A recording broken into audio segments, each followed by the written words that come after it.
Welcome everyone to Wrestling Raw!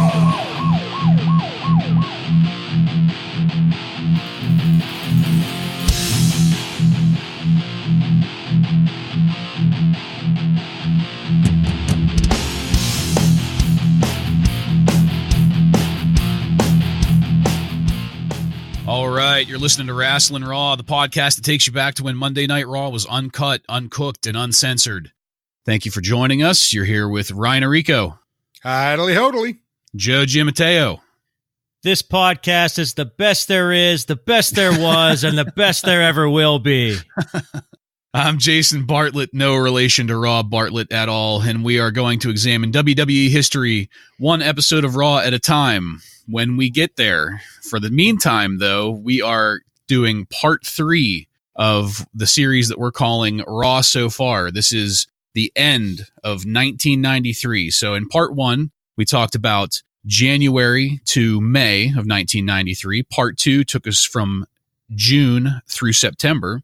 And now we're going to do October through December of Monday Night Raw 1993. If you haven't checked out those first 2 episodes, I suggest you look it up in our archives and check it out. So, without further ado, we're going to get straight into it.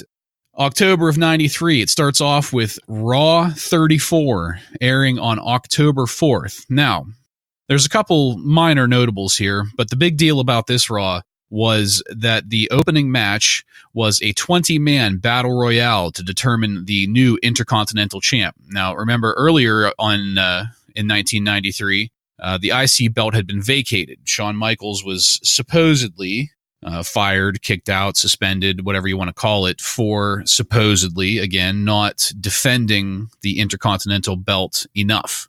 And once that happened, the belt was vacated, and this was a match to determine the new IC champ.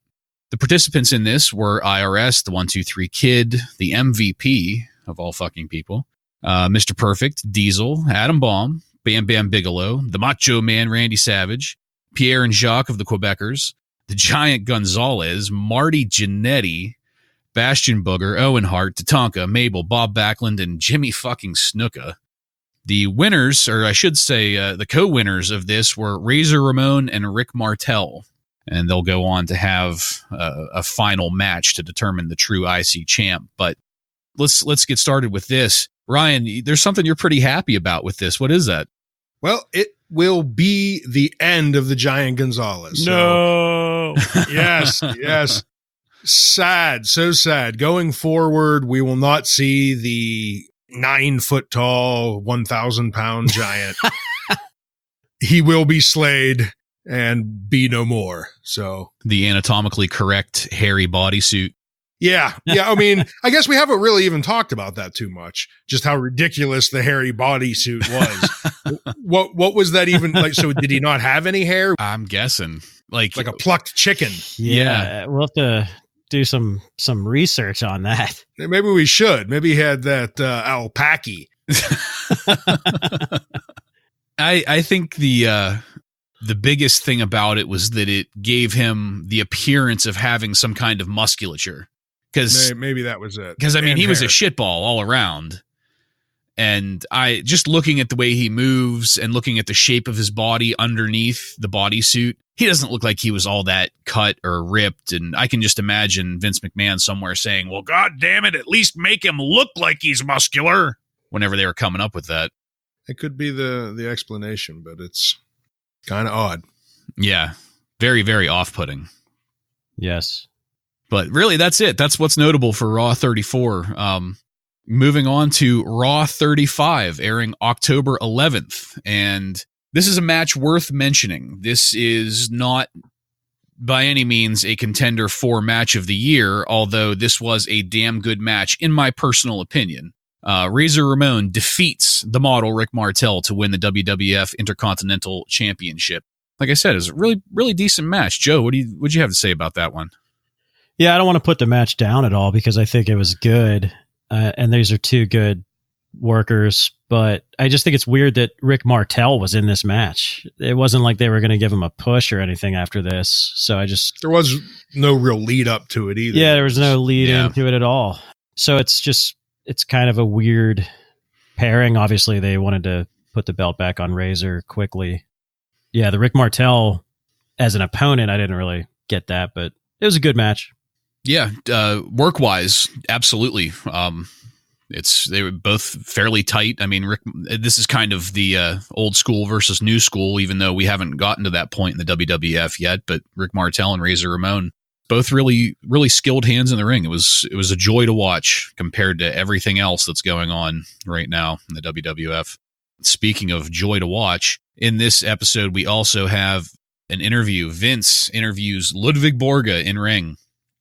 Borga hears the crowd chanting USA and says, "It stands for you stink a lot." and then Lex Luger comes out in America parachute pants. My God, the patriotism on display in those parachute pants. You do not get more American than parachute pants. I've looked into it.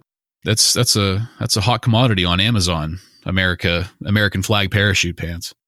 But Lex and Ludwig go back and forth, and ultimately it's about as good as you can get from these two. There's really nothing more worth saying about it, I don't think. Do either of you have anything worth chipping in on that? Because it's the worst America has to offer versus the worst Helsinki has to offer. I mean, what good could come of it? Yeah, I have to say everything about this stinks a lot. It did. Oh my gosh. All right. Moving on to Raw 36, airing October 18th. Not too much going on, but some very notable things, or I should say not too much going on in the ring.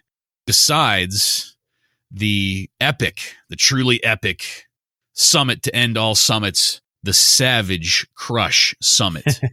They hold this in the ring just to inform us what the fuck is going on with all of this. Now, if you guys will go back and remember with us back in part 2, there was some stuff with Crush. So Yokozuna and Crush had a championship belt match where Crush was challenging Yokozuna. At the end of it, Yokozuna got a little savage with Crush, dragged him into the corner, and started laying down the Banzai drops on him. And this is where, as Joe pointed out in the last episode, we find out that 4 Banzai drops are okay, but 5 is just taking it way too fucking far. 5 will crush your coconuts. So right before Yoko can lay on the 5th Banzai drop, Savage gets in the ring, drags Crush out of the way, saves him. And this is where we start to find out that apparently this whole time, Randy Savage and Crush have this friendship that we were never informed about, knew nothing about.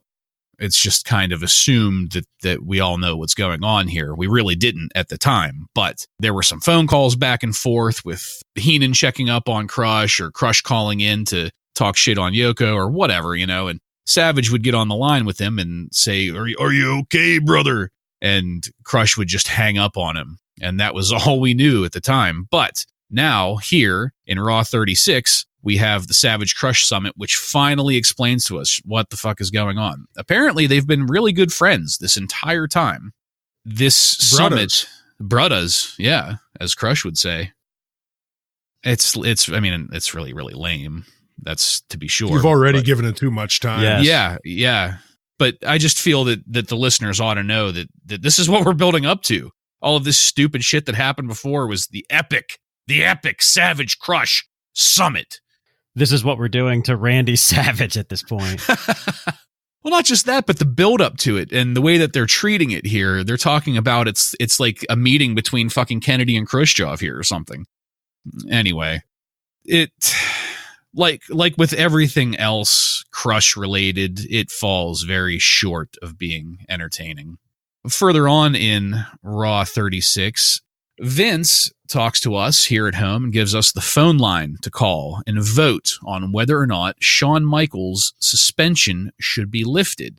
We get really decent promos from both Diesel on the pro side and Mr. Perfect on the con side in this. Ryan, what'd you want to say about that? We haven't really touched on it because this isn't the first time they've had one of these obscene polls where they want the little kids to ask their parents for their credit card so they could vote, so they could tell the WWF how they want a match to end. They're going to pay the WWF. What was it? $1.99 a minute? Yeah, something like it that. Was something like that. Yeah, it's pretty ridiculous. It goes on for a while, and it's sad. Yeah.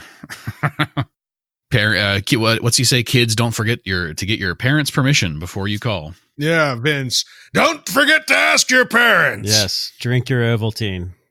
99 cents for the first minute and an hour and $33 for each additional minute, I think.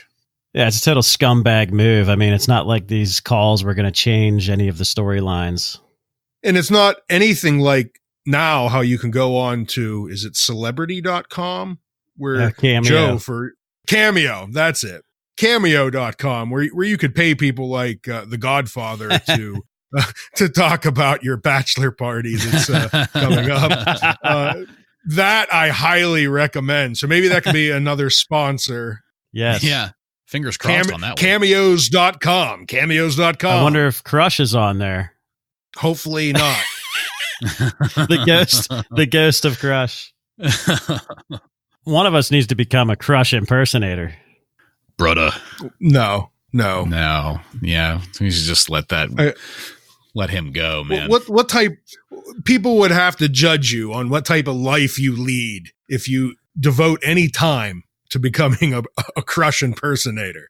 Just imagine what it would be like if you like ran into somebody, like say you were introduced to somebody at a party, a complete stranger, and you say, "Hi, what do you do?" I'm Jason. I do an awesome wrestling podcast with my friends. What do you do? Oh, well, I'm a Crush aficionado. Like that'd be the end of the conversation right there. That's perfect. You could have me on your podcast. Oh, great. Go get me a fucking drink then. I double as a Crush impersonator and a Repo Man impersonator. Well, in old Rush, in Raw 36 here, there aren't all duds because, and Joe, I know you're going to like this one. We get the first promo from Double J, Jeff Jarrett, outside the Country Music Hall of Fame. Yes, these are great. Every one of these are great. Every single one of them. There wasn't one that I wasn't fully tuned in on. I just love how he's just torqued up. He's just so annoying, and it's great. And the angle itself is just so great. Like, let's just make this guy say he's the world's greatest singer, but we're never going to hear him sing. Yeah, it was kind of weird whenever I was doing research for these episodes. The amount of people, not anybody that I tend to agree with, honestly, but a lot of people out there found these very tedious and didn't like them. And I have no idea what the fuck that's about because I thought they were great. They were perfect. Getting this guy over as just an arrogant, flaming ass of a heel. They were great. Yeah. They worked perfectly. And it pays off even more once we see him in the ring because he's a great worker too. Yeah. And I'll admit, when I was young, I hated him, but that was what I was supposed to do. He was playing the heel. So I remember every time he came on, I was just like, I wanted him to lose. But I mean, he was playing his role to the T. Yeah, like I said, it was honestly very shocking to me to see how many people were not a fan of this. And I don't know what the hell their problems were, but it's a good thing they're not on this podcast. The other notable thing here on Raw 36 is that we get the viewer polling results for the call-in poll, and 64% say that Shawn Michaels' suspension should continue, with only 36 saying that it should be lifted. And this just goes to show that nobody gives a fuck what the viewers want. Not only will the viewers pay to have this poll, they're not even going to get what they want. Not at all. All right, moving on to Raw 37, air date of October 25th. Nothing much here. Diesel defeats a jobber by the name of Dan Dubiel. Joe, you were saying something about Diesel's match here? It was Dubiel. No, I believe this is Diesel's first singles match on Raw, at least. He may have been on Superstars, I'm not sure, but this is his first singles match. He was in the Intercontinental Battle Royal. This one here is his first singles match, and I hope Dan Dubiel did a good job of enhancing him. I'm sure he did. Well, I'm sure, and where Diesel ends up This is probably the stepping stone. I think it's safe to say that Diesel can credit his entire wrestling career to this match with Dan Dubiel. That's right. And what Dan did for Diesel. Putting his body on the line.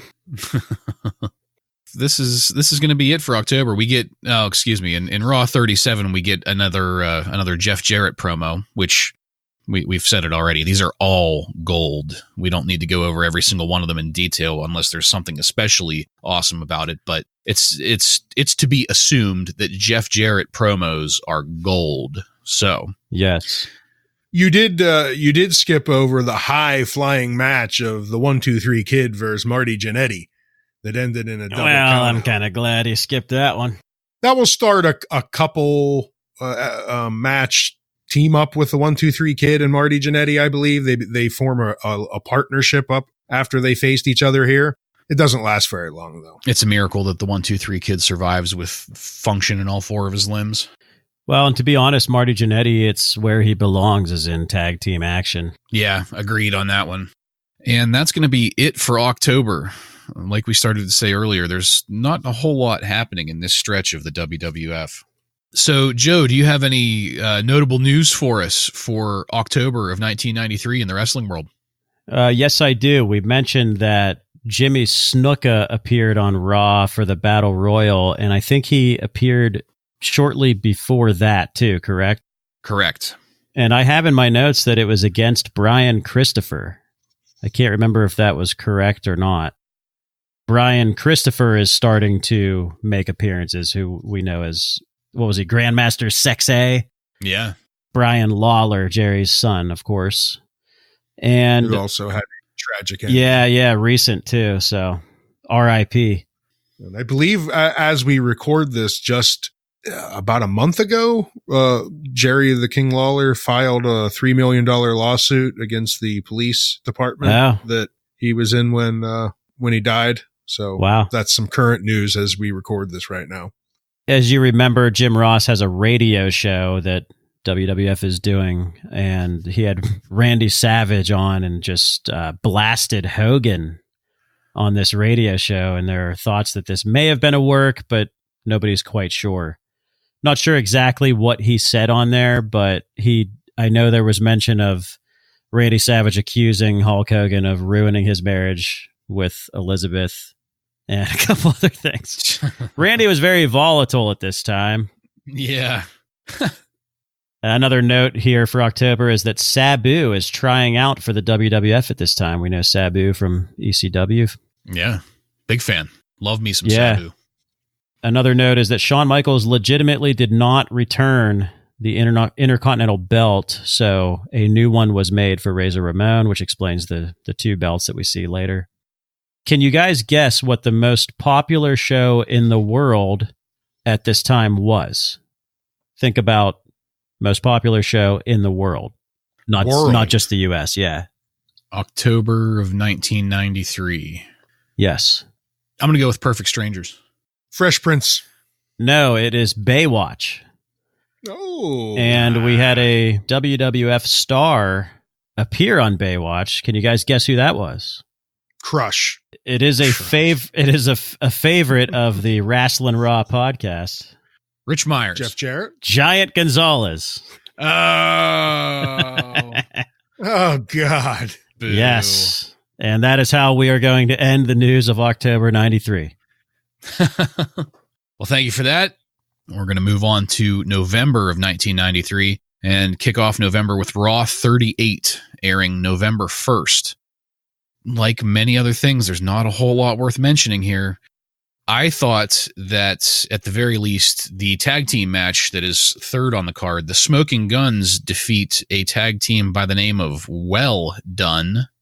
That's Timothy Well and Stephen Dunn by DQ. Was at least a clever name. Well Done versus the Smoking Guns. That's the most I could wring out of this. And this was probably around the time when Brooks and Dunn were popular. Yeah. They would have fit right in this match with the Smoking Guns. And under the light of a neon moon. This match was not well done. No, it wasn't. but it wasn't anywhere near as good as the Adam Bomb defeating Virgil match that we closed out Raw with. We've been skipping his name over the last few Raws. He's in just about every single one of them somewhere. Yeah. If anyone has a Twitter or Instagram account and you're not following Virgil, what is wrong with you? Those accounts are great. Where's Virgil? He is mentally ill. Which flea market this weekend?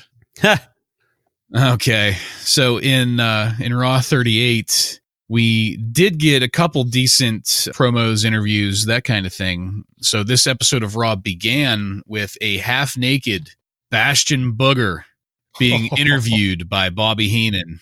Bastion Booger is covered in food, and what I think was a great piece of video production. He says his food is raw, and then we go straight into the Raw intro from that. Ryan, what'd you think? It was one of the more disturbing things I've ever seen on Raw. More disturbing than the Macho Midget? And maybe even than giving birth to a hand that we'll see later. It was still great to see him just making a complete fool of himself, covered in just shit. Yeah. But yeah. But it was funny. I'll give him that. Yeah, I thought it was pretty hilarious myself.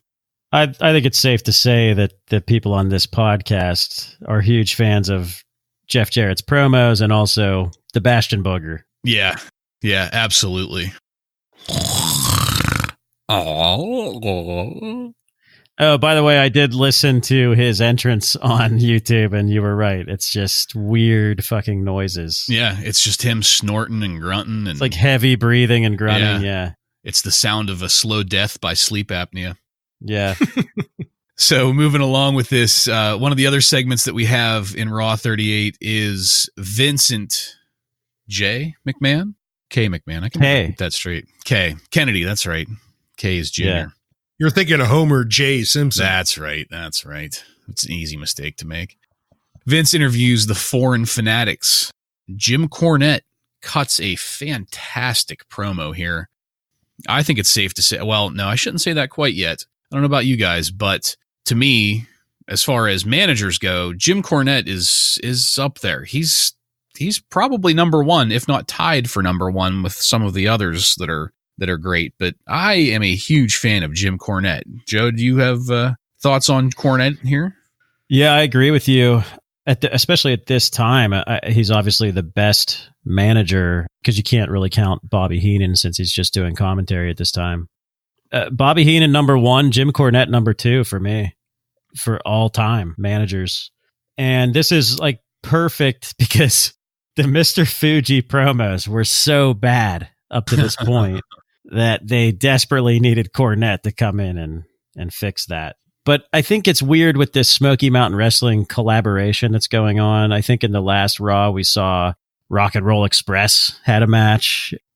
Obviously, we saw the Heavenly Bodies and some other Smoky Mountain stuff mixed in here, which I think is kind of weird, but obviously there was some sort of agreement there. And we see later, I think in the 90s, if I'm not mistaken, wasn't there some sort of collaboration with ECW at one point? Yeah.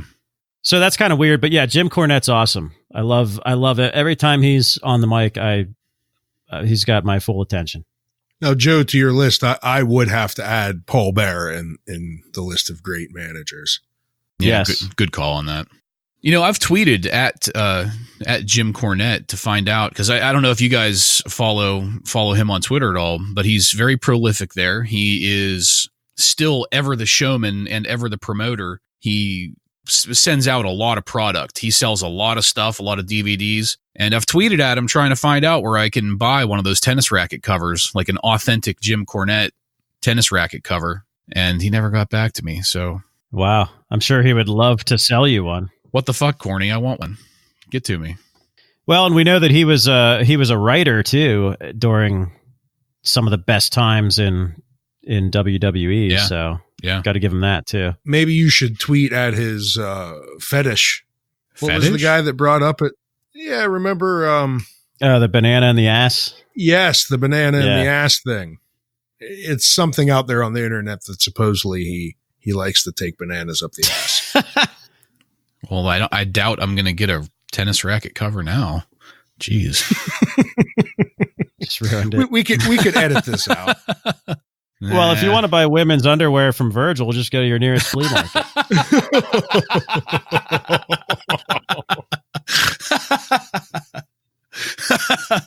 Oh, they've only been worn twice, folks.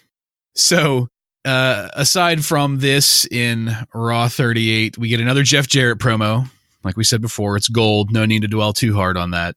And we get a phone interview with the Macho Man Randy Savage about the injury he received from Crush during the Crush Summit. That's something we kind of glazed over a little bit from back during the Savage Crush Summit. They had talked a little bit and then walked out of the ring seemingly friendly, but then of course Crush does the backstab, which everybody could have predicted from the evil mirror universe black goatee he came out wearing. So Savage is injured as a result of Crush turning on him and attacking him, and we get a phone interview with Randy. Of course, Crush becoming part of the foreign fanatics, being from Hawaii. Yeah, like, is there anything that can be done with this guy that doesn't just suck? They added some face paint. Yeah, they did give him face paint. You're right. Some nice spangly silver and purple. Kind of, I guess they like the shape of it on his face kind of makes him look kind of like a hurricane, maybe. I don't know. Typhoon, I guess. But yeah, other than that, the only other thing I have to say about Raw 38 is well done. Seriously, well done. All right, Raw 39 airing November 8th. Not much going on here. There's another phone call in. So this time we're soliciting children to spend their parents' hard-earned money on calling in to see who should fight Pierre of the Quebecers. Their options. Give us your money. Their options are Marty Jannetty, the 1-2-3 Kid, Doink, or Lex Luger. With the exception of the Kid and Doink, there's really not much of an option there. I think this one was rigged, personally. I wouldn't even include Doink because Matt Bourne is probably not Doink at this point, right? This was, if I'm right, this is part of the transition phase. I think right now you're right. It's no longer Matt Bourne, but it's like we haven't settled on Apollo yet. I think Ray Apollo is his name. Matt Bourne's very last, though, is until December of this year, is his very last appearance. Right, that's what I mean. It was a transitionary. Right now is where they start alternating between Doinks before settling on somebody. It's like they wanted to fire Matt Bourne, but they wanted to see if somebody else would work first before they fired him. Which really they don't. Not at all. He's the only Doink. Yeah, and that's something that I would like to point out to our listeners here. I'm sure we mentioned it once or twice in parts 1 and 2 of 1993.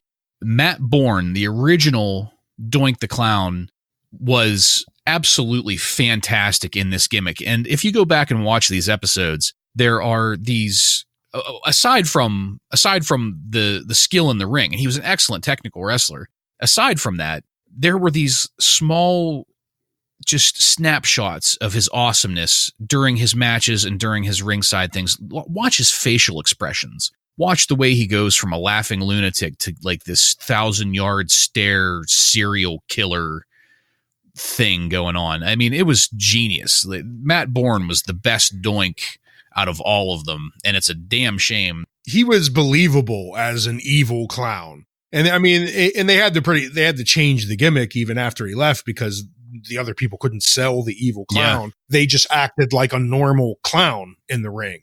Like legitimately, they just felt like a birthday clown that you'd get for a 6th grader. You know what I mean? Oh my God. That's very, very true, especially after the introduction of Dink. Very true. Yeah. I mean, it's another example of a guy that was given kind of a shitty gimmick, but took it and made it great. I was reading a lot of the Wrestling Observer newsletters I read from early 93 seemed to think that Doink was going to get a huge push. Vince was ready to just give Doink a huge push, like matches with Bret Hart. Obviously, that ended because of his personal problems, probably. Well, it was, and I guess I have a little bit noted that I'll talk about on his final Raw about what exactly he says caused his. Bam Bam being a fucking narc. That's it. Yeah. I mean, I guess we'll talk about it right now. Yeah. He says that Bam Bam didn't like putting him over, and Bam Bam saw him smoking a joint outside of his hotel room. And I guess he's already been warned at this point. He's already had a violation for drugs, and supposedly Bam Bam ran the Vince, and that was the end of Matt Bourne. Yeah. Obviously, Bam Bam would be the easy person for him to blame, but I think more of the blame would go to himself. I'm sure. Yeah, I lean more towards the whole personal accountability thing on this one. But at the same time, considering some of the other shit these guys were regularly getting into, and maybe this is just the hindsight of looking back at it 25 years later, 20 whatever years later, I don't see how big of a deal a joint is. But back then, whenever you've got the immense public scrutiny that Vince and the WWF had at the time, I suppose it was kind of a zero tolerance environment. Yeah. It is what it is. Very wholesome. Yeah. Sounded like good old JR was still getting into some chocolate cake. It sucks that both of them are gone, and we don't have a final say from both people on this. Bam Bam Bigelow and Matt Bourne are both no longer with us, so we'll be getting no answer. Yeah, not without a strong ass fucking space heater and some smelling salts at least. So rounding out Raw 39, we get our vote results on who will fight Pierre of the Quebecers. This is a horrible episode of Raw. It's just so bad. Is. That's why we went off on a tangent. Yeah. There's nothing worth mentioning here. Who out there in podcast land wants to hear about Lex Luger getting 62% of the votes to fight fucking Pierre? Anyway. Or Bob Backlund versus Barry Horowitz. It ends in no contest. I was rooting for Barry Horowitz on that one. So this brings us to Raw 40, airing November 15th. And we start off with Razor Ramon defeating the Brooklyn Brawler. We've talked about the Brooklyn Brawler here a couple times. Inaugural Jobber Hall of Fame right there. And getting back to that vote that we just had, Lex Luger, of course, ends up defeating Pierre. It is what it is. In promo and interview portions of this, we get news that Randy Savage has been banned from broadcasting because he's, quote, too volatile right now. He's pretty pissed about that whole thing with Crush. Remember that, Crush? Randy Savage has never been volatile. So during that first Razor Ramon Brooklyn Brawler match, Vince mentions to us that Shawn Michaels has been reinstated despite the fans voting not to let him back in. And he's been assigned to replace Jerry Lawler at Survivor Series against the Hart family. To give a little background on this, the various spots where we've had the King Jerry Lawler in the ring doing his awesome heel thing, a good chunk of that's been done talking shit on Bret Hart since the King of the Ring and that whole debacle. Specifically talking shit on Stu and Helen Hart. Pretty heavily. It was hilarious. I mean, that's classic right there. It was absolutely brutal at times. Yes. Yeah. Like there were a couple of things that he said that I kind of winced. Like, are you serious?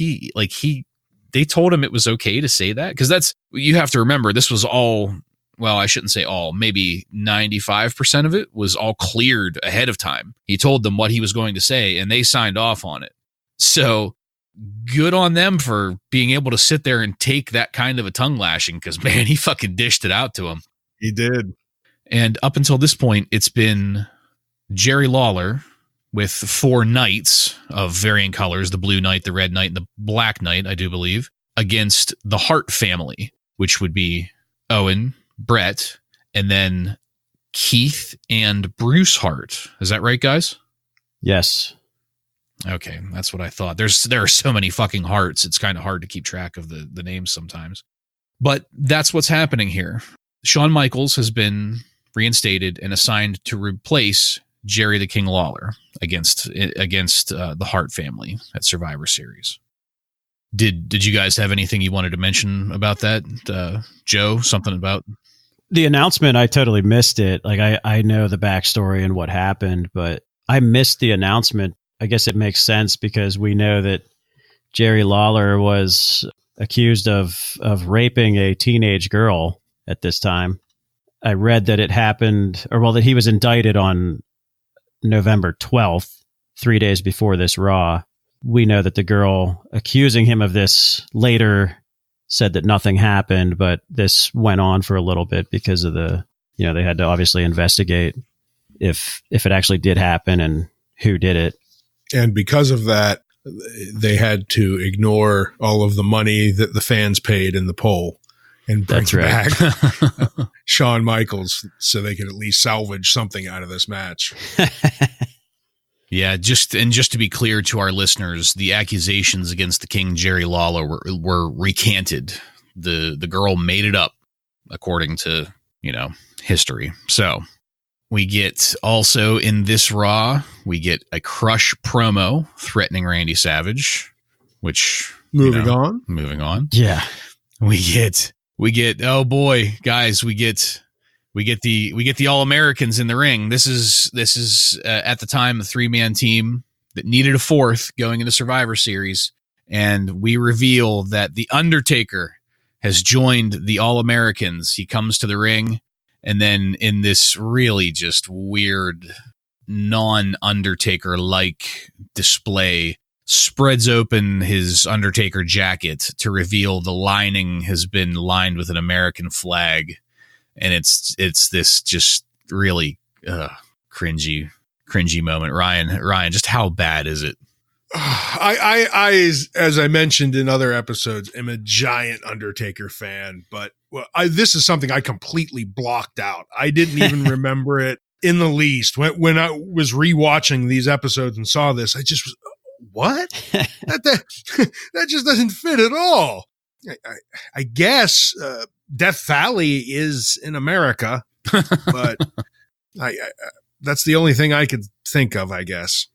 Yeah, and I don't know if you guys knew this, but The Undertaker was not originally supposed to be in this spot. I read that it was Tatanka, but he was injured, so they last minute had to throw Undertaker in there, which could explain why it was so terrible. Right, yeah. Not that Tatanka would have been better, but this American flag lined jacket wouldn't have happened. It's kind of like the Undertaker equivalent of a big ass headdress, but but we'll just put it back down the memory hole. Yes, yeah. Goodbye. So also in this Raw, we have another Jeff Jarrett promo. This one is worth noting because this is the private recording session with Jeff. We see him in the recording studio. We don't hear him, but we see him there. For anybody out there looking for an Easter egg, we are pretty sure that she was like a production assistant. Like she was in the background. She seemed like she was kind of like organizing what was going on. Yeah, almost like a manager for Jeff Jarrett or something. Yeah, but Jackie, WWE ladies wrestler from the Attitude Era, Jackie was there. We get a glimpse of her. She's looking just as good as she did later on, too, by the way. Yeah, and I actually, something interesting I saw, I think it was on Wikipedia, was that she was scheduled to debut under the name Winona as a manager for Jeff Jarrett, but I guess she got injured and that never happened. And she ended up going to WCW or somewhere else at that time. Well, it was nice to see her here, that's for sure, especially in a Jeff Jarrett promo, because they're all just good. So this takes us to Survivor Series 93, and I mean, I'm just scanning over my notes on Survivor Series 93. It is a steaming pile of shit. I mean, I don't know about you guys. I don't even really want to get into the individual matches. Like, there's really no need to. It's a bunch of junk versus a bunch of crap. Yeah, I mean, we talked about the Shawn Michaels replacing Jerry Lawler. Was this the one? I believe this. I know this was the match that they had this terrible guy from Family Feud. What was his name again? Yeah, Ray Combs. Ray Combs just horrible on the commentary in this match, making fun of the Hart brothers for being teachers and whatever else their jobs were and the reasons why they weren't wrestling anymore. Like, this was so bad. Yeah, he was just a total shit biscuit doing this fucking commentary. On a lighter note, we get the Heavenly Bodies defeating the Rock and Roll Express to win the Smoky Mountain Wrestling Tag Team belts, just in case anybody was wondering. Heavenly Bodies. We get nothing out of any of this, except there are two somewhat highlights to this. The first is entertaining to watch in much the same way that like a car crash is. Like, you kind of don't want to look away, but you have to watch. And that is the Thanksgiving wishes from Lex Luger's All-American Nuclear Family. It was pretty bad. It reminded me kind of like during the football games on Thanksgiving when they interview, like, they'll just pick a lineman from the team and it will be like him sitting at home with his family saying, "Oh, thank you, America, and thank you, NFL." You know what I'm talking about? Yeah. That's kind of what it reminded me of. Yeah, it's amazing he's still getting a push at this time, still. And Yep. I don't know if we mentioned it, but back before SummerSlam, Jim Cornette was cutting promos and mentioning that if Luger was to lose at SummerSlam, he's not getting a rematch against Yokozuna, and we'll get into that later. Yeah, this whole little segment was just like, who the hell really genuinely believes that this roided up freak spends his Thanksgivings in a fucking cardigan sweater in front of a fireplace? And just, I think this is probably the time where Vince and everybody is starting to realize that this Lex Luger thing is not working. Yeah, he does kind of start to drop once the whole Foreign Fanatics All Americans storyline really kind of just comes to an end here at Survivor Series. This is the downhill slide. Not that there was much of an uphill slide, but this is the downhill slide of Lex's career in the WWF. He starts to get more mid-card matches after this, for the most part. Yeah. There are a couple exceptions to that, but I think another thing to mention on this Survivor Series is I don't think, if I'm correct, this is a traditional Survivor Series where there were no singles matches, right? Yeah, you're correct. You are correct. It was, let's see, Team Razor defeating Team IRS, the Hart family defeating Shawn Michaels and the King's Knights. Then it was the Heavenly Bodies defeating the Rock and Roll Express. Then the Four Doinks defeating Team Bigelow, which that deserves a mention. Team Bigelow, before their match, the backstage promos of Bastion Booger and the head shrinkers Samu and Fatu just going to town on those whole chickens and turkeys and just being disgusting pigs, and Bam Bam kind of trying to keep them all riled up. I remember watching that and seeing Bam Bam's face, like, what the fuck am I in the middle of? Like, really? I'm pretty damn good. And I have to lower myself to this. But yeah, so that was a nice little thing that, I mean, it only lasted all of a minute, but it was certainly better than the match that they went on to have. And the best part, the most notable thing that happened from Survivor Series 1993 is we get the start of the Owen Hart versus Bret Hart brother versus brother feud. This is a storyline that'll take us to some great matches and really great promos later on in the WWE, so it's absolutely worth noting here. The basics of it is that during their Survivor Series match, Owen was the only one of the Hart family that was eliminated. Bret, Bruce, and Keith are all survivors. Owen blames that on Bret, and it starts going from there. Other than that, Survivor Series 93 was a horrible way to end the pay-per-view season for the WWF in 1993. I think you'll probably both agree with me on that one. Absolutely. Yeah, this is probably, in my opinion, well, other than WrestleMania 9, the fact that it's WrestleMania, this was probably the worst pay-per-view in 93. Yeah. Yeah. I'd agree with that. So following up Survivor Series 93, we start with Raw 41 on November 29th. Again, not much going on here. Another golden Jeff Jarrett promo. We get, oh yes, this is what we were talking about earlier. We get a clip from Wrestling Challenge where Ray Rougeau interviews Doink in the ring. This is the point at which it is no longer Matt Bourne. It's definitely no longer him doing anything. Doink brings out Santa Claus, who gives Doink a gift. Doink opens his gift, only for it to be a midget Doink. Doink names his new midget Dink. And I gotta say, I liked this. I don't like the fact that it's not Matt Bourne and all that stuff, but this little scene, whatever you want to call it, in the ring, I was kind of entertained by it. He was pretty happy to get his midget.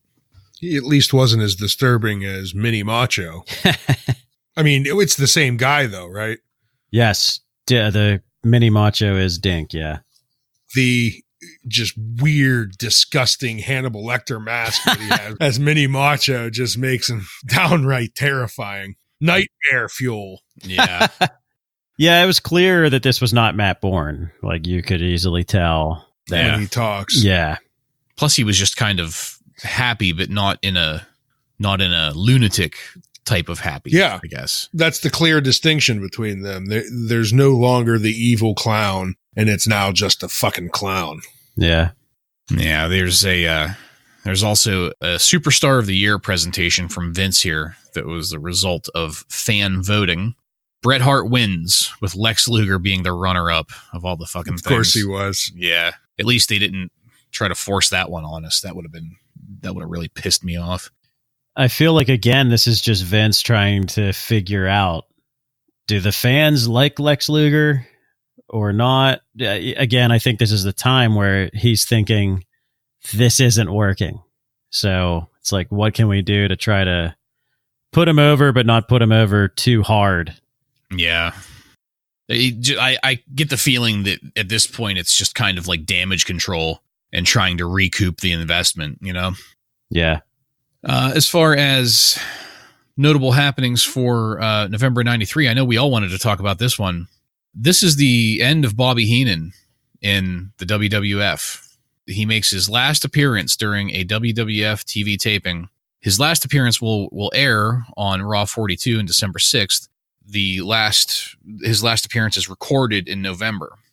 Let's all just take a moment to thank the wrestling gods that Bobby Heenan was there for all of this, because I don't know about you guys. I don't know that I would have been able to make it through a good chunk of 93 without Bobby Heenan. Especially if it would have continued with your father. Shut the fuck. My father.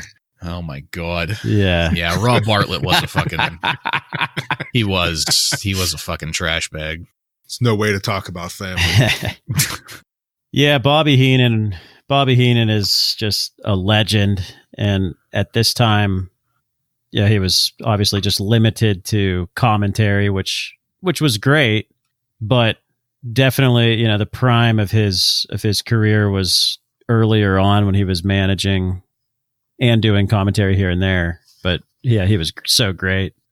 Yeah, he was really able to entertain through some of these dark episodes. Yeah. Yeah, the whole time it was like, well, the most notable thing was it was kind of funny to watch because Bobby Heenan was their commentary. But yeah. What are you going to do? And I kind of like the way they had him go with Gorilla throwing him outside and tossing him out the arena. It was a good exit for him. He had a lot of really great lines throughout 1993. A couple of my favorites were actually at Survivor Series during the Hart family match. I think he says, let me make sure I get this right. He says, Stu and Helen Hart are here. Helen has 23 children. 8 of them she just gave birth to. Yes. And then he makes various comments about Helen complaining that she's moist. So, all right, Joe, what kind of news do you have for November of 93? Well, not much going on, as you've mentioned several times. We've talked about most of this, but the WWF continues to hype one of Bartlett's favorite wrestlers, Ludwig Borga, as undefeated. But Dave Meltzer reported that he was getting pinned at just about every house show at this time. Yeah, I forgot all about last episode. Bartlett told us that He loves Ludwig him. was one of his favorite wrestlers of this time, right? Loves him. Yep. Yeah, I can't get enough of him. Just can't get enough. Sabu, as we mentioned in October, was trying out for WWF. He was offered a deal and turned it down. We know that he later joined ECW. One of the nights, so they were trying out the nights during house shows, and there's a notable name here that was playing the Black Knight during that time, although he did not appear on the Survivor Series pay-per-view, was Glenn Jacobs. He'll be making an appearance of Dr. Isaac Yankem a couple years from now, right? Yeah. And I do know that two of the knights, I don't know who the third one was, but two of them were Greg the Hammer Valentine and Barry Horowitz. Yeah, I do remember hearing that Barry Horowitz was one of them. But Greg the Hammer, really? Greg the Hammer Valentine, yes. He had to feel pretty sad about where he was falling at this point. Yeah. And just a quick Survivor Series reader poll. It was given a 23% thumbs up and a 68% thumbs down, and the rest was in the middle, so mostly thumbs down. No surprise there. Reader pool for best match. Jason, I got to tell you, your Heavenly Bodies with, I believe, their second win for best match in a pay-per-view this year. Yeah. Rock and Roll Express versus Heavenly Bodies. And the worst match was the Doinks versus Bam Bam's team. And that was quite pathetic. And do we remember who the Doinks were? Yeah, that was the Bushwhackers and Men on a Mission. And all they did to alter their appearance, I mean, they wore their usual ring get-ups, but they had the Doink like hair covering thing and then the face paint. That was it. Otherwise, it was the camo pants and the gray tank tops and the fucking Men on a Mission spangly purple Oshkosh Bigoshes. I remember as a kid going to see a wrestling match at the Newcastle Gymnasium, Newcastle High School Gymnasium. Yeah. And the big match was the Bushwhackers versus, I believe it was 4 midgets. So it was like a tag team. It was 2-on-4. And I have always loved the Bushwhackers. I mean, when you see them in the ring now as an adult, it's absurd and ridiculous. But as a kid, then they're just marching around, licking each other's head. It was hilarious. And, it was definitely a kid-friendly shtick. Yeah, for sure. When you're an adult, it's stupid. But as a kid, man, I loved it. Yeah. Yeah, they were great. One last note from November of 93. November 2nd, this is a little bit of news outside of WWF, but November 2nd will be the pay-per-view debut in UFC featuring a fighter named Wayne Shamrock, otherwise known as Ken Shamrock. Oh, okay. And that's all I have for November. All right. Thank you for that. We're going to now move on to December 1993. We kick off December of 93 with Raw episode 42, airing on December 6th. This is the episode that I mentioned earlier that where we have the last appearance of Bobby Heenan. And as far as the matches go, again, not a whole lot happening. Worth note, Shawn Michaels defeats the 1-2-3 Kid by DQ. A somewhat quality match, the best that they could give us, but ultimately with that DQ ending, just kind of a pisser all around match. Yeah. Shawn Michaels has showed up here with his Intercontinental belt from before. So you'll remember that, back in episode 2 of our series here, we had Shawn Michaels being suspended or fired or whatever the case may have been, and he left with the IC belt. They wound up having that 20-man battle royale to determine the new IC champ, which went down to Razor Ramon and the model Rick Martel. Razor Ramon won, and now we have Shawn Michaels showing up with his Intercontinental belt from way back before and calling out Razor Ramon with his Intercontinental belt as an imposter. This is going to lead to one of the best matches of 94. We won't get too into that, but Joe, did you want to give us a little chit chat about the start of this what turns out to be an epic feud? Yeah. This is really a nice feud that they kept going for a few months, which you don't really see very often. So you got to appreciate when that happens. Yeah, like I mentioned, especially between two great wrestlers. Yeah, and like I mentioned before, the two belt thing was kind of legitimate, so that made it even better. You know, as they say, sometimes the real life stories make for the best. Yes, and we do know that they had the legendary match, and then the WWF did something that they do a lot, where they tried to kind of recreate it and just fucked it all up. But we'll obviously get into that later. This was a great feud that they kept going for months. That was just fantastic. Yeah. So besides that little piece of storyline, we're really winding down December here. We get interviews with Owen Hart about Bret winning Superstar of the Year, really starting to lay it on thick with the Bret hate from Owen. We get another Jeff Jarrett promo. We get the awesome scene that we talked about earlier of Gorilla Monsoon throwing out Bobby Heenan. Again, that's both literal and figurative. That's Heenan's final WWF appearance. Until a guest spot in 2001 at WrestleMania 17 during the Gimmick Battle Royale. Besides that, notable happenings, there's not much. It's the in-ring action debut of Dink. Who gives a shit? Moving on to Raw 43, airing December 13th. So, Joe, you wanted to talk about this just a little bit. The first match is Randy Savage defeating Fatu of the Head Shrinkers. For those of you out there who don't remember the Head Shrinkers, Samu and Fatu would go on to a separate career for a while, but he would come back to the WWE as Rikishi. Back that ass up. Yeah. His ass grew about 3 or 4 times in between Fatu and Rikishi. Yes, it did. I think it's just really impressive that he was in this tag team and then years later became basically a Hall of Famer as the Rikishi gimmick. Yeah, I just wanted to mention that real quick. And I think this is one of the first... the Head Shrinkers you didn't see in singles action very often, so I think this might be the first time we saw him as a singles wrestler. It's a match, really the only decent match between two headliners that you have here. You move on from here, and it's just jobber match after jobber match. We end with Bret Hart defeating the Brooklyn Brawler. That's the final match of the night. Hey, at least we get to see Bret Hart. Yeah.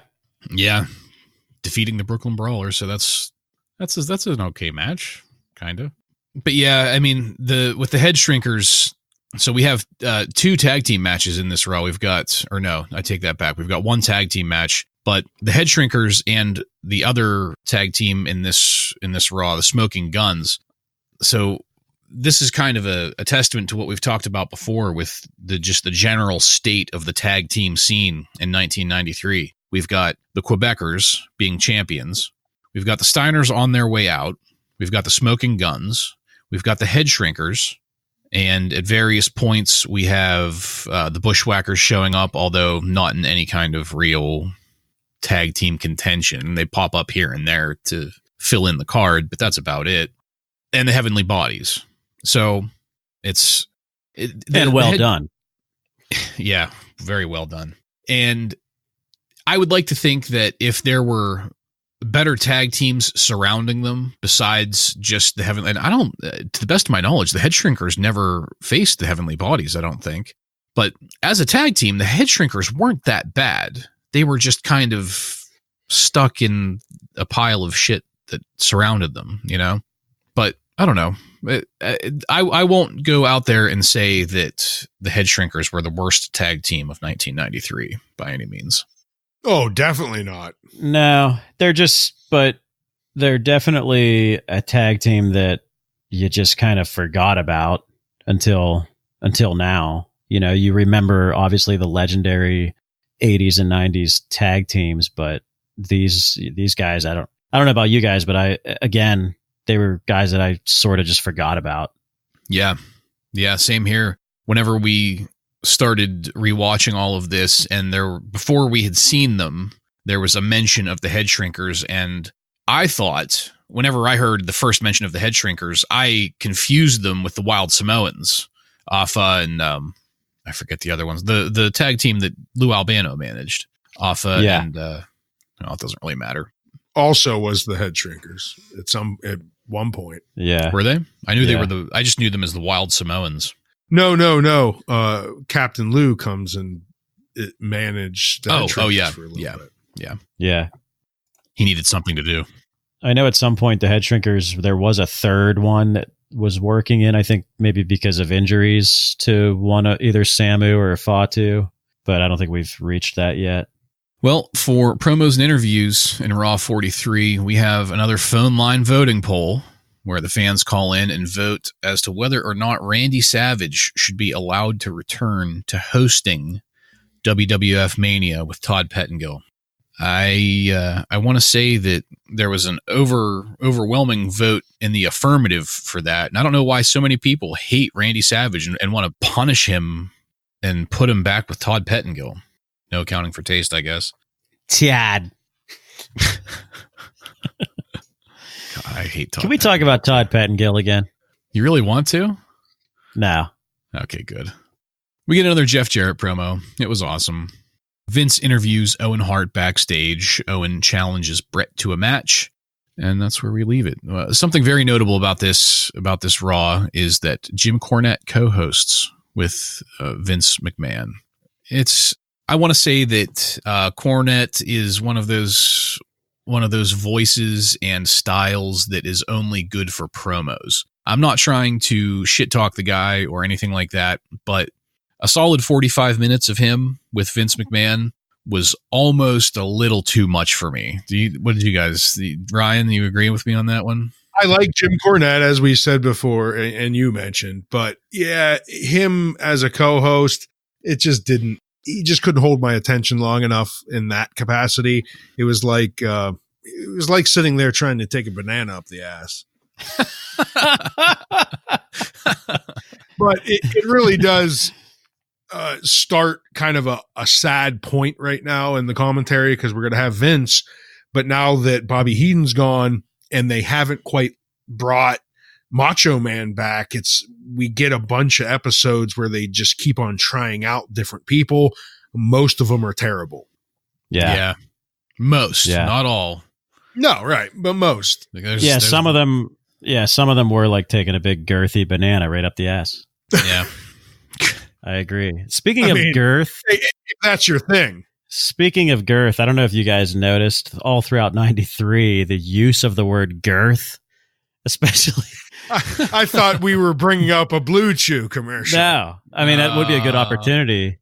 But the use of the word girth from like Vince and Macho Man on commentary, like when they would talk about Yokozuna or anyone else, like Mabel, they would just love to use the word girth. It's so thick and juicy. So moving along to Raw 44. Raw 44 airs on December 20th and just has not much going on in the ring. It's kind of, we're really just trying to run out 1993 here at this point, I think. Now Tatanka's back. He is, yeah. He defeats Ludwig Borga by disqualification because needed a DQ on there. But Owen Hart defeats Mike Bell by submission. You skipped right over Adam Baum. As was my intention. He defeated Mark 160. What? Everyone he fights is like 150, 160 pounds. Okay, I get it now. Yeah. Sorry. Yeah, well, you're absolutely right. This guy was like half the size of Adam Baum, as usual. Mm-hmm. At least. Well, they had to make him look like a monster. Yeah, because the the green contact lenses and the bright red tongue from sucking on too many jawbreakers was not enough for that. Yeah, and the goggles. Yeah, I liked the goggles. But as far as promos and interviews go for Raw 44, we get some more phone voting. We got to vote, call in and vote on whether or not Lex Luger should be allowed to take part in the Royal Rumble. Now, that Joe mentioned about this earlier, the reason that that's a question is because back during SummerSlam, Lex Luger's championship match with Yokozuna, Cornette slipped into the contract that if Lex Luger were to lose, he would never, ever, ever, ever be allowed to challenge Yokozuna for the belt again. And you'll also remember that this year, as in 1993, the 93 Royal Rumble began the stipulation that the winner of the Royal Rumble would go on to face the champion for the belt at WrestleMania. So the question of whether or not Lex Luger should be allowed is really just kind of academic at this point, because Cornette was very, very smart. He got that in the contract. It's going to be a no-go. So, but it's going to be up to Jack Tunney. Yeah. The most useless name in all of wrestling right there. He showed up maybe all of a dozen times over the entire course of 1993. They really loved to name drop him though. Like he was some godlike figure that ruled the WWF with an iron fist. And I don't even know, okay, so I'm just trying to think off the top of my head, and I don't think it's any more than a dozen times he was shown on screen. It's a handful of times I remember seeing him. The only notable time that I remember seeing him on screen is during the King of the Ring coronation. Or no, that's not even in 1993. That's for Owen Hart in 94. Yeah, we don't see him too much. He was more prominent in the 80s. And he should have just stayed there. But besides that, we have the announcement for the upcoming Royal Rumble casket match between Yokozuna and The Undertaker for the WWF Championship belt. Ryan, tell us why we are excited about the casket match. Well, because it's double wide, double deep. I mean, how can you not be excited about these promos? Anytime you get Paul Bearer talking about caskets being built, man, you're in for a good time. Yeah, I agree. All of these vignettes and promos were fantastic going into the workshop where they were all great. Both Paul Bearer and The Undertaker were awesome. Yeah. Both of these. Can we talk about something here? Because I have to say, Yokozuna up to this point, I thought was just horrible. And I thought that everybody that battled with Yokozuna, I just thought, I don't know, it just wasn't very good. But I really liked The Undertaker and the work he did with Yokozuna. It was probably the most exciting time that someone was going against Yokozuna, and I was actually invested in it. I think that really plays into what you hear about time and time again from the industry about The Undertaker and how he was able to just put over basically anyone he was put up against. Unless it's Giant Gonzalez. Everyone has their limits. Let's not forget that was pretty early on in his tenure as well. But but between Bret Hart, Lex Luger, Hulk Hogan, I got to say The Undertaker at the end of 93, this was when I was most excited to see somebody going up against, the evil Yokozuna. Yeah. I rewatching these things, they were the things that probably stuck out the most to me. Like the most vivid memories I had rewatching these was I almost recalled word for word what some of these promos were because I watched them so many times and I loved them so much. So yeah, I'm going to agree with both of you on this one as far as this being the most exciting thing Yokozuna did for me personally. I chalk that up more to it being The Undertaker than it having anything at all to do with Yokozuna. Clearly. Yeah. I want to say also that this is a great example of where we would get to in the mid and late 90s as far as production values in promos go. I know they did promos back in the day. You know, you've got your cream of the crop, which is one of the best promos of all time, and, you know, Dusty Rhodes Hard Times and all that stuff. But those were always a guy standing in front of a mat talking, and there's nothing wrong with that. I'm not bitching or criticizing that in the least bit. That's some of the best that was ever made right there. But around this time is when we really start to get out. I mean, and into the world and get really solid promos happening. To me, it started a couple years before this with the original Mr. Perfect promos, and then on into the casket shop here with The Undertaker and Paul Bearer, and with Jeff Jarrett at the the Country Music Hall of Fame and in the recording studio. And they started doing some really creative things with their promos. And for me personally, that did so much for me getting into the story. I mean, having some guys in the ring and shit talking at ringside and on the apron, and like, that's all well and good. But this stuff, these asides to different locations to keep us, you know, informed on what was going on with the wrestlers when they weren't right there in the ring in front of us, these really solidified me as a fan and just really sucked me into it, because I love a good story, and this was fantastic story building. They made you emotionally connected to these stories. Yes. Instead of just watching two guys fight themselves in the ring, you had this week to week, I mean, as many people has said in the past, soap opera for men, you know, stories that sucked you in, and it made it interesting.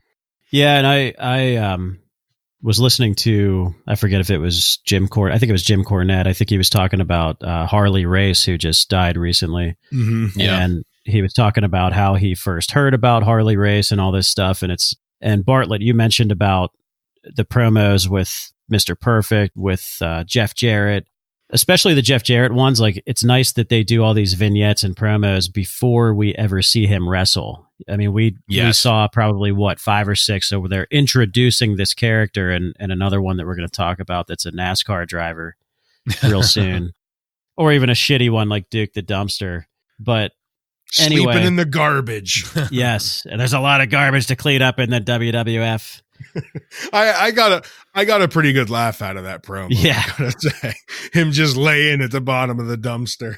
Cornette brought up a good point with saying that now, and I'm going to sound like an old man, but I'm sure our 14 subscribers are also our age or older. But it's back in that day, like, if you heard about a guy, you heard about him from like a magazine or just from a friend or tape trading or whatever. But now it's like, if you hear about this guy that's coming up, you can just go on YouTube and watch 100 videos of this guy as a wrestler. So you don't have that anymore with introducing characters. So it's definitely something that I really appreciate from watching all this stuff. Yeah, and this gets back to something that Ryan said earlier in regards to Jeff Jarrett. But we didn't see him in the ring until right around this time. Yeah, the week before Raw 43 on December 13th. Or no, I take that back. No, it's this one here. This one here on December 20th. Yeah, his Raw debut anyway. Yeah. So we've had 5 or 6 weeks of Jeff Jarrett promos leading into this. And like Ryan said, just from the promos alone, you hated the guy because of how arrogant he was and how well he sold that. So that's automatic heat on him going into the ring. He doesn't have to show up at a venue and try to convince the crowd, because we've had weeks of him pissing us off already and getting us there before he ever sets foot on the mat. And it's just a brilliant way to go about doing things, I think. Yeah, another character that had some legendary vignettes before he debuted. It was before we started watching, but Razor Ramon had some great vignettes before he debuted as well. That, again, you know, like Ryan mentioned, you hate the guy before he even steps foot in the ring. Yeah, and something that didn't quite work out the way they wanted it to is another one of the debut promos that we've got here in Raw 44. It's the first Thurman Sparky Plug promo. My friends call me Sparky. It was one of the, as you just mentioned, it's one of the bad examples where, promos go wrong. It's just a redneck that is a NASCAR driver. and that's the shtick. The notable thing of mention here, of course, is Sparky Plug will go on to be Hardcore Holly. That's one thing of mention, I suppose. Yeah. Yeah, it's just too, I can't believe I'm saying this about wrestling, but it's just too hillbilly. It's too hillbilly for New York wrestling. I don't know. Yeah, I wasn't too big of a fan of this stuff here. A big fan of Bob Holly in general. I think he's a great ring worker, and I really loved his stuff later on whenever he, got into the hardcore aspect and that whole, what about you fat bastard kind of thing. But and his cousins. Yeah, Crash and Molly. Crash. Yeah, I used to have a crush on Molly Holly. You're not alone there. But yeah, it kind of fell a little bit flat with old Sparky Plug here. It's Vince trying to do another cash grab with getting joint sponsorship from NASCAR. Yeah, I think this is another Jim Cornette recruit from Smoky Mountain that they probably brought in, and Jim Cornette told Vince he is legitimately a driver. Yeah. And Vince was like probably loving that and thought of this gimmick. Yeah. Really, that's going to round out Raw 44. The only other real thing of note here is that Shawn Michaels co-hosts this Raw with Vince, and I didn't think he was all that great. No. Not that he wasn't horrible by any means, but he didn't really shine. We're gonna move on to Raw 45, airing on December 27th. This is going to be the last Raw of 1993. As far as the matches go, not a whole lot happening here. Ryan, you have it noted here that this is the last in-ring work for Matt Bourne as Doink, defeating Spike Gray. Yeah, that is what my research told me, is this is what is considered his actual last time he shows up as Doink. Okay.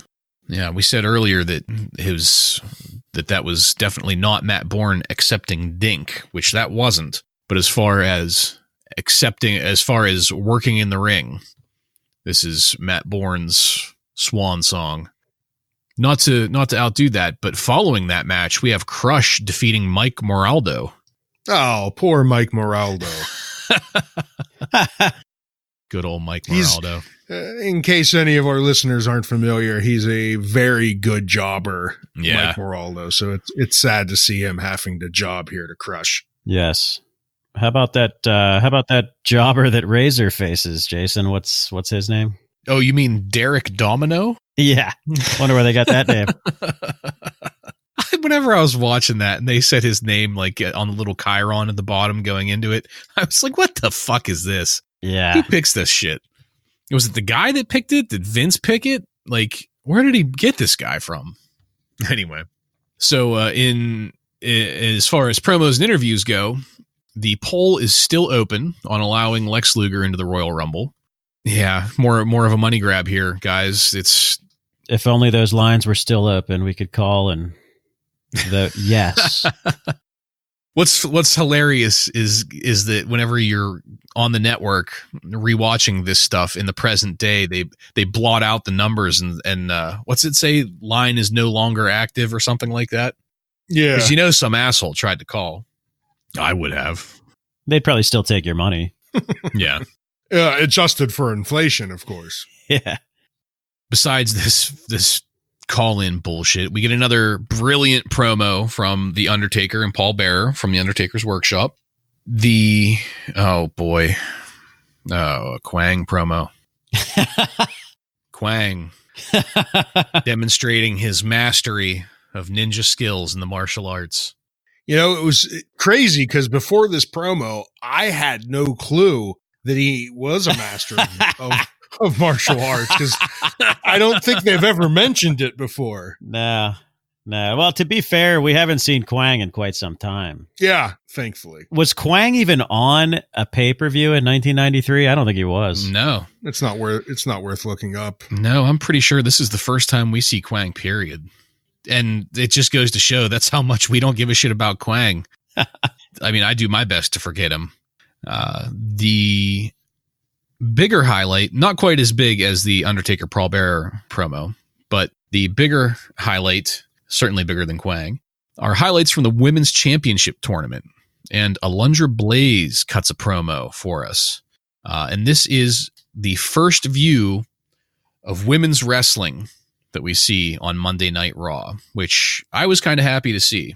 Yeah, no, it's good to see. There's a time in the WWE, not now, thankfully, but there was a time in the WWE when women's wrestling amounted to nothing but bra and panty matches and just silicone injected models that didn't really know how to wrestle. And I thought it was a travesty, personally. I mean, I liked certain aspects of it, obviously, but as a teenage boy, yeah, I mean, I'm not gonna bitch too much, but they weren't wrestlers. And I'm watching wrestling to see fucking wrestling, not that. And it was good to see the WWF start to let a little bit of women's wrestling into Monday Night Raw here. It's just really good to see women's wrestling being represented here, because back then, I think it was a really underutilized market. They could have gotten a lot more viewers if they had a little bit more of the women's wrestling going on. And I'm sure all of our women listeners are going to enjoy this. We have one? For a very long time, the WWF did not push women wrestlers. I mean, we're halfway to the very end of 93 before we get to the very first Raw women's match. And because of that, just a few months ago, me and Joe, we went to a JR live listening for one of his live podcasts. And, there was a good crowd. There were probably 3 women there out of what? I don't know. It was a decent crowd, but 3 women. I'd say 2 of them, or maybe just 1, were actually wrestling fans. 1 or 2 of them were definitely just there with their husband and like just looking at their phones the whole time and weren't interested at all. And there were probably 2 that were true wrestling fans. Because of that, that's what you get. Yeah. Yeah. I think now with the evolution of women's wrestling that they have now, I think it's bringing in a lot more. I think younger girls are there's more of them as fans now than there ever was before. For all of the hate that modern wrestling gets, that is one thing that they get right now. Yeah. And I was just about to say that. Yep. Yeah, and back to Alundra Blaze, she was a really good wrestler. She was. And she had a good run as Medusa before this. I know she was wrestling in Japan and some other organizations, but it's nice that they brought her in. It's almost like what I said with Diesel before. It's like, let's bring this girl in. Like, let's just get her in here. We'll figure it out later with what we want to do with her. Yeah, she's great. I remember, like, even as a kid, I really enjoyed watching her matches. She didn't have much to work with at the time. No, not a whole lot of competition. She had a couple. That one where she wrestled the woman out of the Japanese league. That was a pay-per-view though. Yeah, and one of the notes that I have here at some point is that she was wrestling in Japan before this at one point, and they were trying to get her to recruit Japanese women wrestlers to come and wrestle her, basically. Yeah, that's interesting. In WWF, so must have got this one. Bull Nakano and you're talking about Bull Nakano. They have 2 matches later on in about mid 1994 that we'll get to, but they have a fantastic match at SummerSlam. And we'll get to this in 1994, but I just want to throw it out there now, maybe as a teaser for our upcoming Raw So Far series for 1994. But that Alundra Blaze Bull Nakano match is amazing for a women's match. And I don't mean that disparagingly, like for a women's match.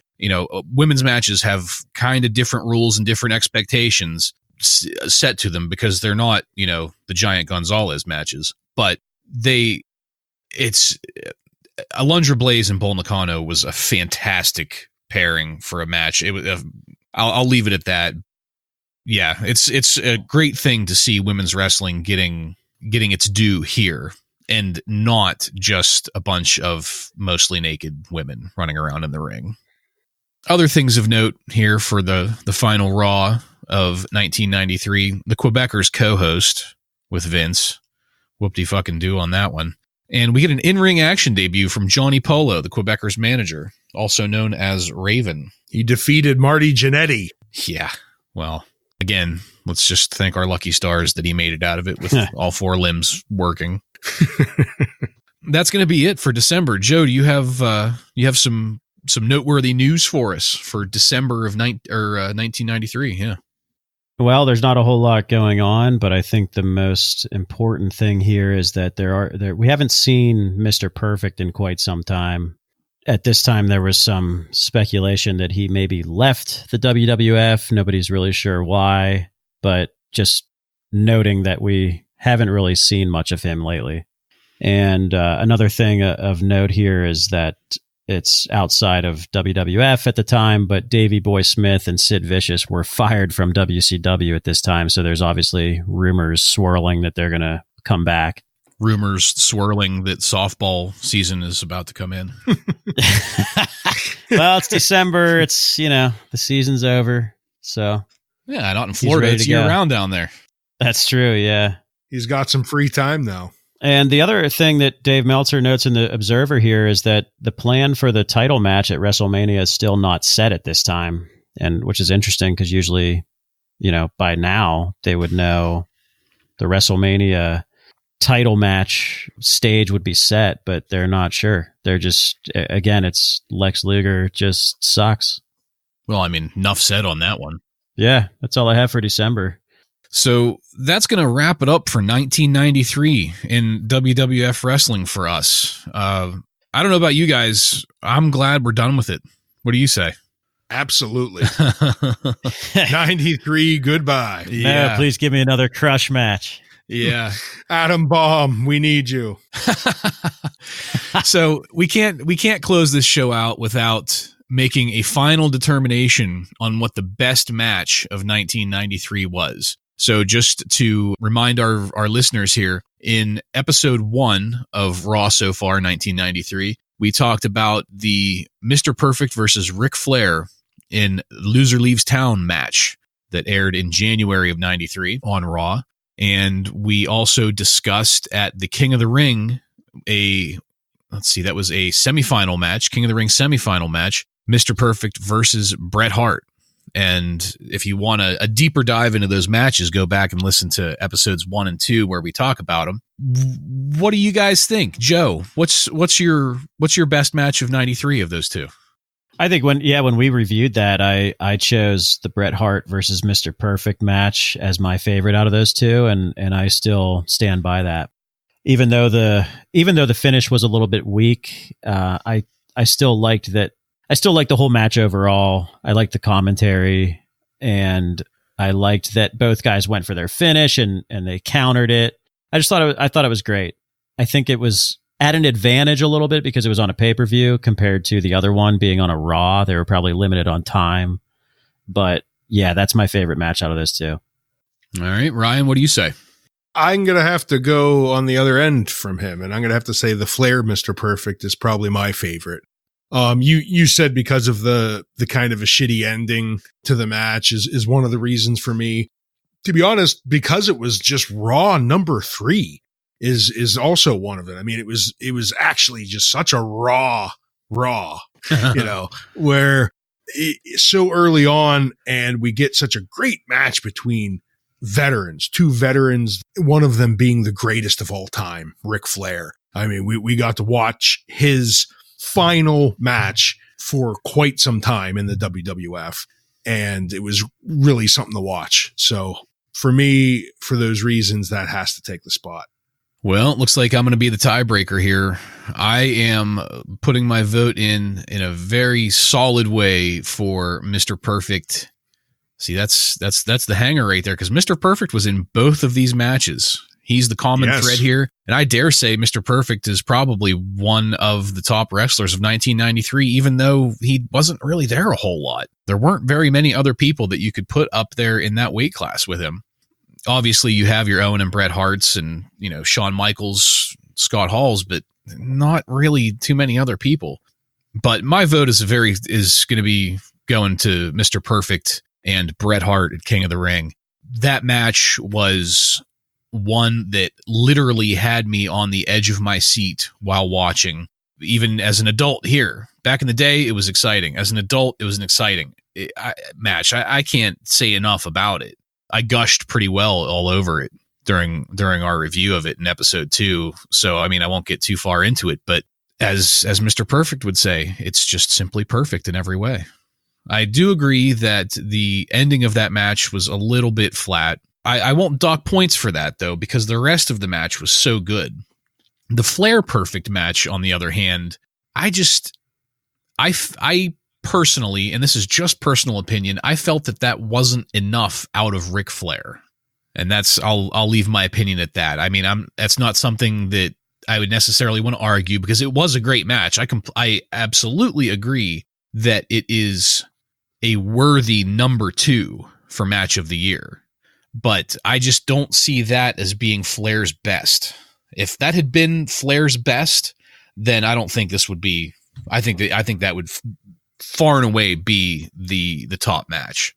Ryan, what were you going to say? It wasn't Flair's best, but it wasn't Mr. Perfect or Bret Hart's best either in that match. They'll go on to have better matches. So, I don't think that's, very valid.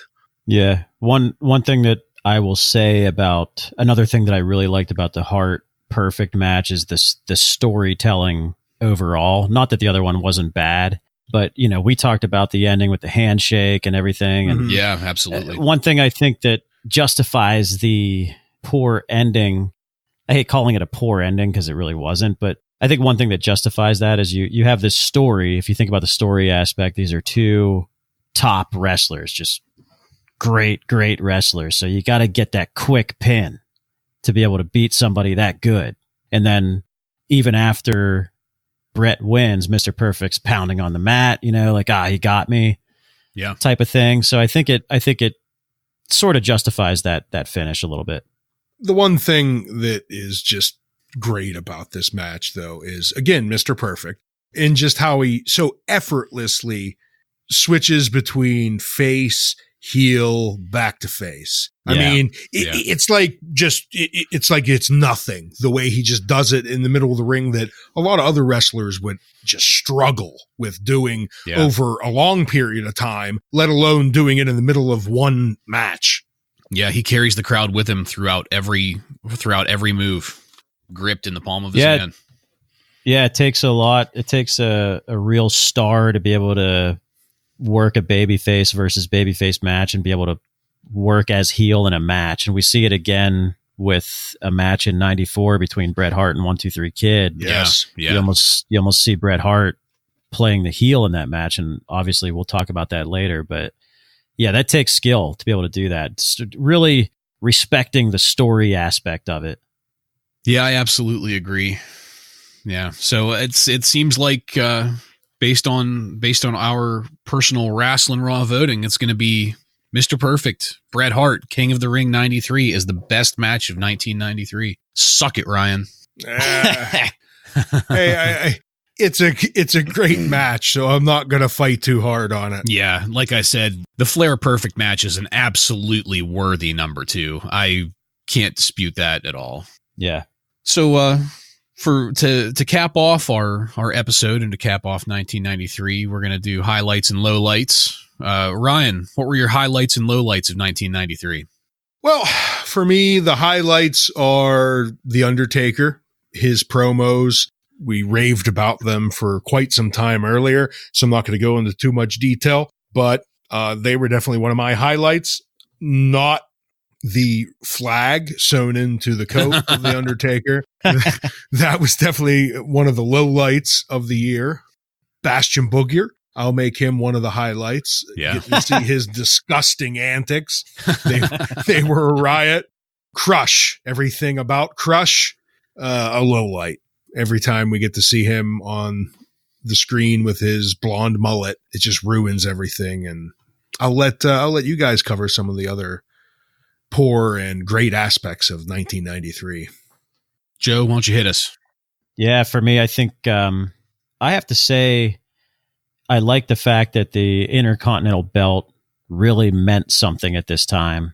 It doesn't. I think we see later on that it's sort of just almost becomes loses a its joke. luster a Yeah. little bit. Yeah. So, and just to see the beginnings of Shawn Michaels and Bret Hart as singles stars starting out here, I think was pretty nice to watch. Some of the lowlights, obviously the Hogan leaving, causing the Lex Express storyline was really bad, just with how much they just shoved it down our throats. And another lowlight here is Macho Man. I just don't understand what's going on with Macho Man. I wish that somebody would just figure out what happened at this time, that he wasn't just in the ring more, whether it's because he didn't want to or because Vince didn't want him to be. Punishment, Stephanie whatever. things. Yeah, but it's just disappointing because the few times we did see him in the ring, just got a massive pop from the crowd, and he was still Who didn't a love the huge Macho? star. Yeah, still a huge star at this time. So it's just a kind of a disappointment, even though he had some great things on commentary. It's kind of disappointing to see him on commentary almost the entire year. Another lowlight was the end of the year being so terrible with Survivor Series, but Oh my God. I do yeah. I kind of turned that into a highlight because we saw the start of two great feuds that we're going to continue to talk about, which was the Hart brothers and the Shawn Michaels and Razor Ramon feud. Yeah. So those are my highlights and lowlights. Yeah, for me, it's going to be, well, first of all, I'm going to just stick with my biggest highlight, and that was the perfect Hart match from King of the Ring. I did not expect that good of a match out of that poor of a pay-per-view. To this, getting to the end of 1993, it puts all the rest of it to shame. As far as other smaller highlights go, I mentioned earlier about glimpses into the women's championship. I was very happy to see that at the end of the year. The bigger thing that I was impressed about for 1993 was the promos. I started talking about that whenever we got to the Undertaker matches or casket match with Yokozuna and all that stuff. The bigger and biggest highlights of the year, although smaller in nature, are the promos and the quality that they really get into. Lowlights for me is pretty much everything else about 1993. Crush, Lex Luger, the storylines, the way that things were just so disjointed and The seemingly Repo Man. thrown together. Yeah. And we had the sudden face turn of the narcissist to the anti-narcissist. We had Crush all of a sudden being best friends with the Macho Man Randy Savage that we never fucking heard about before. We have the Quebecers beating the Steiner brothers in a fucking Quebec rules match that made no goddamn sense whatsoever and just insulted me and everybody else watching it, I feel like. Just so many little things like that made up the bulk of 1993. They were all lowlights as far as I'm concerned.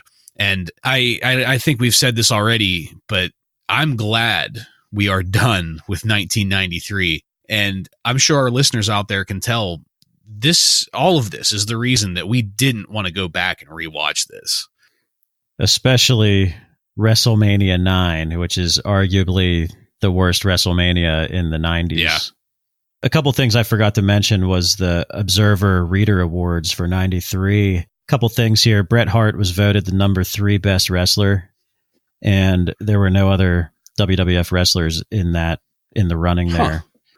The Jerry Lawler versus Bret Hart feud won Feud of the Year, which I thought was a little interesting just because it was such a short feud at this time. Yeah. So that was a little surprising. And then one more thing was there were no WWF matches in the top 5 for Match of the Year. Huh. The Bret Hart versus Mr. Perfect match was an honorable mention, but there were no WWF matches in the top 5 that year. Jeez. Surprising. Yeah. Yeah. Well, I mean, really looking at 1993 here, are you all that surprised? Well, I mean, as the couple that we mentioned, they were some really great matches. So the fact Yeah. that they weren't even in the top there at Not all. even in the top 5 Right. is surprising. Yeah. Well, 93, we barely knew you. Yeah. I feel Yep. we knew it too. Time to Too bury much. it. Time to bury 93 into a double wide, double deep That's casket. right. Yeah. So by the sounds of things, folks, that's it. We're done with this one. This has been the third and final installment of Raw So Far 1993. You will be listening next to Raw So Far 1994, where we catch up on what's been going on in Monday Night Raw in the first half of 1994. And then after SummerSlam 94, we're going to be starting our regular format of recording, which will be one episode of Wrestling Raw per one episode of Monday Night Raw. In the meantime, I just want to thank you again for joining us. And if you like what we're doing here and want to connect with us, you can look us up on Facebook and follow us on Instagram and Twitter under the handle @Wrestling Raw. That's @WRASSLINRAW, all one word. Next time on Wrestling Raw, it's going to be the first half of 1994 Raw So Far. Thanks for listening, everyone.